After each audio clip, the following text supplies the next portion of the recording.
wabarakatuh. Halo semuanya, hari ini saya akan membahas mengenai tari tradisional. Sebelumnya, kalian tahu gak sih tari tradisional itu apa? Nah, tari tradisional adalah tari yang berasal dari daerah setempat dan sudah berkembang secara turun-temurun. Nah, kalian tahu nggak di Jawa Barat ini kita ada tari apa nih yang tradisionalnya? Nah, sebenarnya di Jawa Barat ini kita memiliki 5 kelompok atau 5 rumpun tari tradisional. Ini dia. Nah, 5 rumpun ini memiliki ciri khas gerakan masing-masing tentunya ya. Selain itu, 5 rumpun ini juga memiliki konsep yang berbeda setiap rumpun tariannya. Konsep tersebut menjadikan ciri khas dalam tarian yang ada di Jawa Barat gitu. Jadi kelompok-kelompok 5 kelompok ini nih punya ciri khas masing-masing. Ciri khas dari kostum atau busana, ciri khas gerak, atau ciri khas cerita dari tariannya tersebut gitu. Dalam tari tradisional khususnya di Jawa Barat, gerakan-gerakan tarian tersebut memiliki nama-namanya. Nah, ini dia nama-nama gerak yang ada di tari tradisional.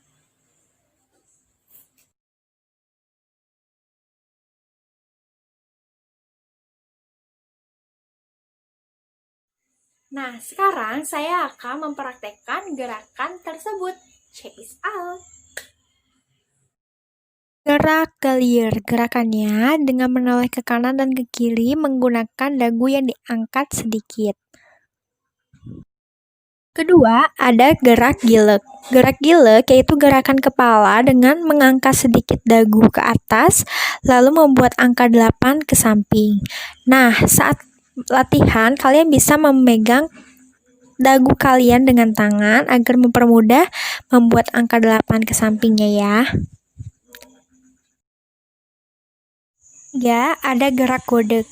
Nah, kalau gerak godek ini menggunakan dahi kalian membentuk angka 8.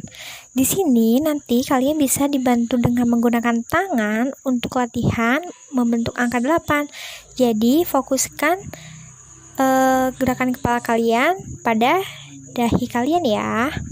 Selanjutnya ada uklek. Nah, ini kalian mengangkat sedikit dagu kalian ke atas lalu ditarik lagi ke belakang.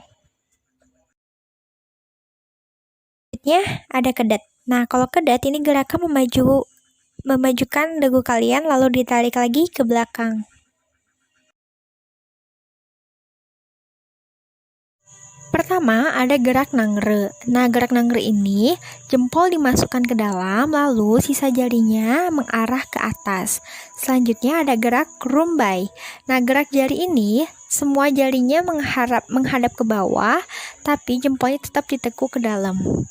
Yang terakhir, ada gerak nyampurit. Nah, kalau nyampurit menyatukan jempol dengan jari tengah menjadi satu. Pertama, ada lontang gembar. Gerakan lontang gembar ini mengangkat kedua tangan, lalu dengan diakhiri gerakan jari-jari nangre dan tangan lurus sejajar dengan bahu. Yang kedua, ada gerak ukel. Nah, ini adalah contoh gerak ukel kecil.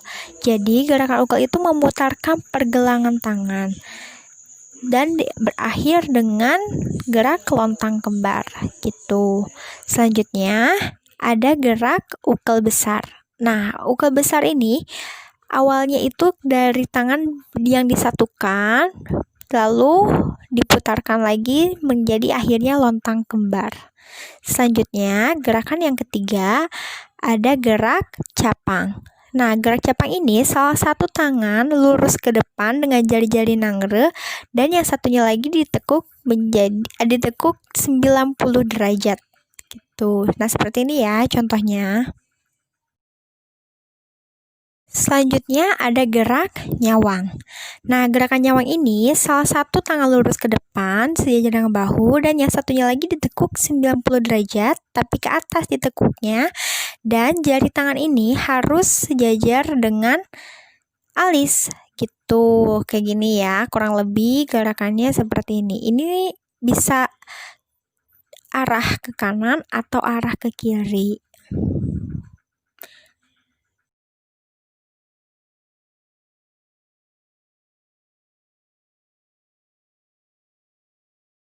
Yang kelima, ada gerak sembah. Nah, gerak sembah ini menyatukan kedua telapak tangan, lalu gerakannya ini jempolnya mengarah ke hidung. Jadi sejajar gitu sama hidung jempolnya, ya, gitu. Nah, ini contoh gerak sembah.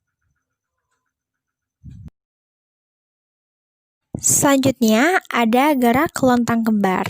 Lontang kembar ini salah satu tangannya lurus ke depan dengan jari-jari nangre, dan yang satunya lagi lurus ke depan juga, tetapi jarinya yang satunya lagi tuh nyampurit. Nah, kayak gini. Ini bisa bolak-balik, bisa lontang kanan atau lontang kiri ya. Pertama, ada gerak kaki sonteng. Gerak kaki sonteng ini mengangkat salah satu kaki ke atas dengan gerakan kakinya yang diangkat itu 90 derajat. Nah, bisa sonteng kanan atau sonteng kiri. Kalau sonteng kanan berarti kaki kanan yang diangkat, sedangkan sonteng kiri, kaki kiri yang diangkat. Telapak kaki menyesuaikan dengan arah ke sudut ya. Sudut kanan atau sudut kiri sesuai dengan kaki yang diangkat. Selanjutnya ada gerak sesar. Nah, gerak sesar ini gerakan kaki yang menggeser kaki ke kanan atau ke kiri, tapi cara menggesernya ini dengan menutup dan membuka telapak kaki seperti di video itu ya. Nah, ini kan kalau di sini saat yang pertama dicontohin, ini kakinya masih nggak rengkuh ya.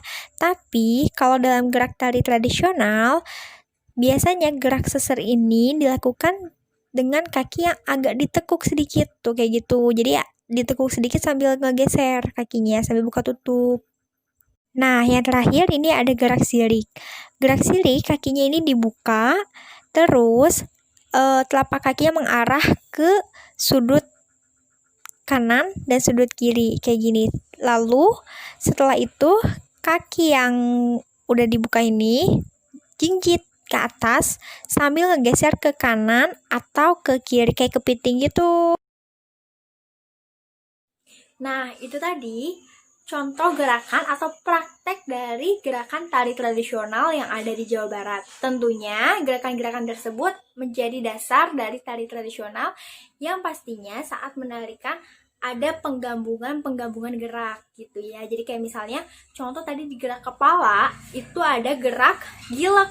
Gerak gilek yang menggerakkan ini ya, kepala sambil diangkat dagunya yang tadi dijelaskan. Nah, gerak gilek bisa disatukan atau digabungkan dengan gerak sembah. Jadi artinya ya seperti inilah gitu. Nah, jadi tentunya dalam tarian tidak hanya satu gerak kepala doang atau misalnya tangan doang, bisa digabungkan menjadi satu kesatuan. Gerak kepala, gerak badan, gerak tangan, gerak kaki itu bisa digabungkan gitu. Semoga video ini menjadi sebuah motivasi buat kalian untuk mempelajari gerakan tradisional. Cintai budaya kita. Sampai ketemu lagi di video selanjutnya.